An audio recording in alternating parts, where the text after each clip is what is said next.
There is, they believe, strength in numbers. Make them laugh.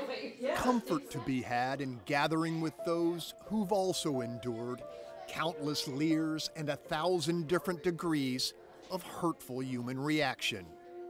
To look around this room is to understand why. Smile, Jake. On the outside, Jacob Happ is different, and every single day, people he encounters make sure he knows it. I still want them to know that I have operations on my head. 25 times in his 8 years of living, little Jake Happ has come through a major surgery. It is the painful price of fighting Pfeiffer syndrome, a life-threatening craniofacial disorder which prevented Jake's skull from naturally expanding as his brain grew. Well, he's my hero. Police officer Stefan Happ is Jake's dad. He's made me a better person. And biggest fan. These are the good times, so very essential in balancing the days of barely endurable difficulty. Weeks of pushing a beloved child time and time and time again through excruciating but necessary procedures. The toll taken is a heavy one. He would try to tickle me to make me laugh. And so his face was swollen up, he couldn't see. He was feeling this metal thing bolted to his face. And he started tickling me because he didn't know what had happened to him. Jake Happ to the rescue.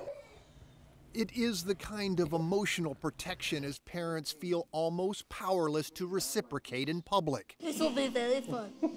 Where Jake's physical appearance too often draws curious stares, cruel whispers, and worse. I want to forcibly broaden their horizons for them. But you can't do that. You kind of just have to let that kind of go. And children that have some of these issues can help other people maybe get a better perspective on their own life, I think. And we're doing this so people can figure out what they're missing. Because these kids are amazing. For her son Wade, Becky White is a warrior. The way she sees it, there is no other choice. Despite 30 separate surgeries, the immense challenges inflicted by Pfeiffer syndrome still threaten the life of her 4-year-old boy on an hour-by-hour basis. For this intense degree of parenting, there is no manual. 4, 5, 10 times a night, he would just quit breathing. And we'd run over there and bag him with the ambu bag, and that's what we did. You know, that's what you do. Your kid stops breathing, you breathe for him. His eyeball popped out. What do? You put it back in. You know, I mean, like, they told us to expect something like that, but it's another thing to wake up at 6 o'clock in the morning and look over and check at your kid and his eyeballs outside of the socket, you know, but what do? You put it back in. It brings tears to my eyes when, like, people keep talking about him and staring at him, and it's just really hard. Hardened by the larger battle to keep their son healthy, Becky and Big Wade much prefer from those they meet in public openness rather than pity.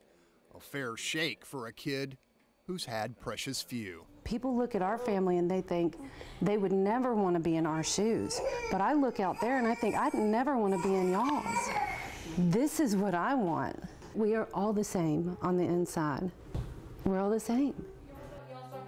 It is the lesson left unlearned by far too many. That is, the strong protect the weak. You can't help but be changed.